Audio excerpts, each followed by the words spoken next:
everyone! Another book of the list of books that I have to finish has gone.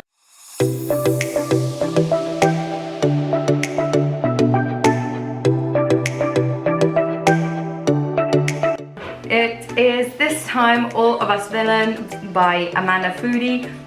It was one of the books that I had to read for a book club ages ago, and let's just say that I didn't. I now discovered the wonderful app Script, where you have various formats of books, and with a membership of £10 a month you get all of them without needing credit or anything special to get them. So that's great because I can read as much as I want, just needing to pay that membership, which, let's face it, is not that much for the amount of books that I actually read, so that's great. This one I found in PDF form, and I'm going here to get into a deep dive of the review. I reviewed it in the smaller form, but I wanted to make a bigger one because I think this book kind of deserves it. In this review you will get massive spoilers, so just be ready for that. Blurb. It's almost time for the blood moon, when the blood veil falls and the tournament begins. The champions from the city of Ilvermath are ready to compete to the death to possess the secret wellspring of high magic. Except this year the champions are more determined than ever to win and won't stop at anything. Alliances shift and change, shaping who they are in a way only a true villain can manage. Are we ready to witness the slaughter? I will say that for me it was a disappointment because overall I wasn't expecting much from the book, but for once the element that it was so similar to Hunger Games in the concept at the beginning bothered me a bit, because I was thinking that there wasn't an original idea in this book, it was just a copycat of the Hunger Games. But this time, yes, we have changes, we have magic within it, and we have the perspectives of many of the champions, but not all of them, just the ones that matter and that very bluntly don't die. And that's all that I have to say about it in this book, because the perspectives of the people we get are the people that won't die. I thought that overall the writing was nice, and it started off with a really cool premise for the characters that we were gonna have. Everyone had that kind of signature thing, and for example Isabel was really good with spells, Alistair was powerful and deadly and scary and basically a monster as described by everyone, and I thought that that gave off the cool premise of a nice battle. But what I found was that actually within the tournament not that much happens in terms of battle, fighting and all that kind of jazz, because yes, it does happen, but mostly they have coalitions with one another, they are doing things with one another. And I thought that the most cruel thing in all of this was not coming from the tournament itself, but was coming from the families. And that's a nice difference, because if you are in a tournament, let's say, where you have to kill off other people because otherwise they're gonna kill you, tell me, in your right mind, would you just watch them as they kill you, or would you fight back? Would you have some kind of cruelty into it? Would you want to be the one that survives? I think that any one of us would like that. Any one of us would like to survive the tournament. So I don't think that that's a particularly strange thing. The witness that comes up from that is just sheer willingness to survive. On the other hand, how the families treat the champions and how the champions do treat the families is horrific.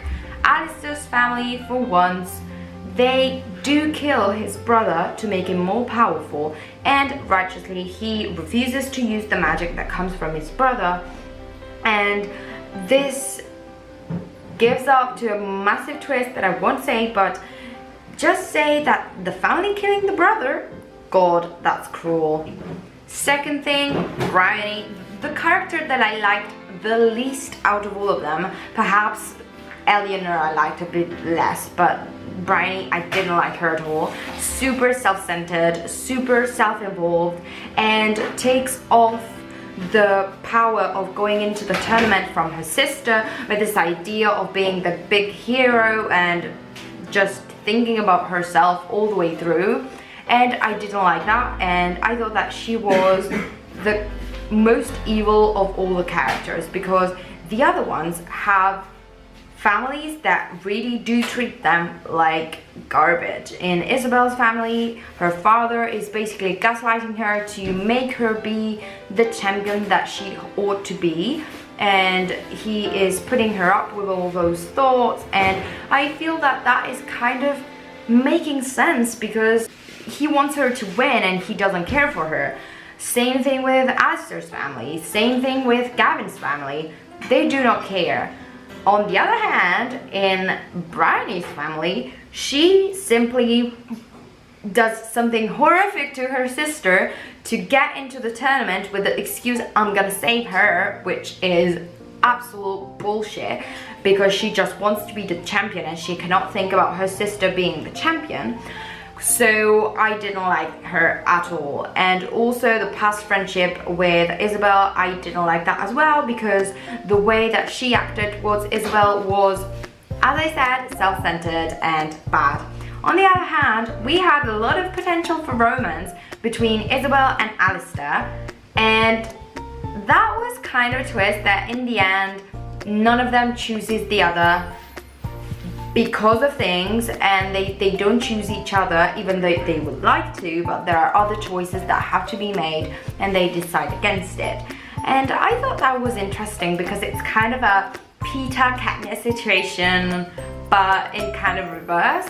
And we have in this case a boy that is vulnerable but cruel, and he has this whole idea made up of himself as the cruel boy, made up from his family. So I think that felt nice as a different thing.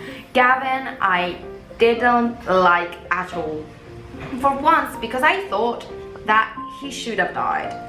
Because magic is being drained out of his body, and I thought that that could have killed him, and I would have liked to see that because it makes sense. Maybe he will die in the next book, who cares? And apart from that, he is so entwined in the idea of his family taking up the revenge that he doesn't consider people as people, but he considers them only as champions and as people against him. So he just wishes to kill the other champions without putting in the human element of it, which is the nice thing about the whole story, is when they put in the human element, and he doesn't have any of that, and I didn't like him as a character. I would say that my favorite female character was Isabel, because she makes sense and I liked her. I thought that she used her beauty in a way that, yes, is cruel and wicked, but at the same time she was the smartest of them all, and she wanted to survive. Yes, she didn't give up to idealistic thoughts, but overall she did decide for a better future. She sided with people that she wasn't even thinking about siding with. So I think that overall she's a nice character, and yeah, you might disagree with me, I accept that, it's fine. So overall the book was nice, but I gave it 3 stars because for me it didn't deserve as much hype, because I thought that the characters were nice but not special, and I thought that most of the champions, it's normal, none of them can become the main character, but we have several main characters. And here I don't think we're supposed to root for anyone, but I think that not having this idea of rooting for someone is kind of missing the mark for me, because in every battle you are siding for someone, and I'm not siding with anyone in this case, maybe with Isabel, but just because I think she may be smarter than the others, but she doesn't deserve to win any more than they do.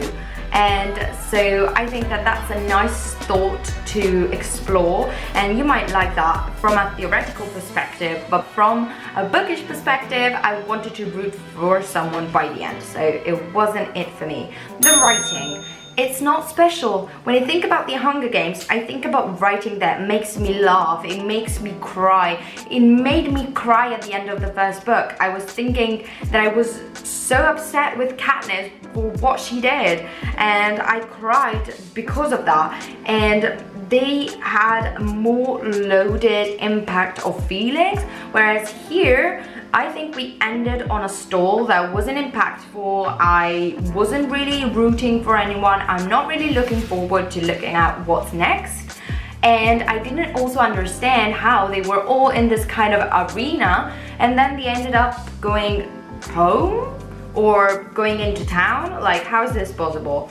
Does the tournament break up and make you go home after 2 weeks of not killing one another? I'm very confused about that.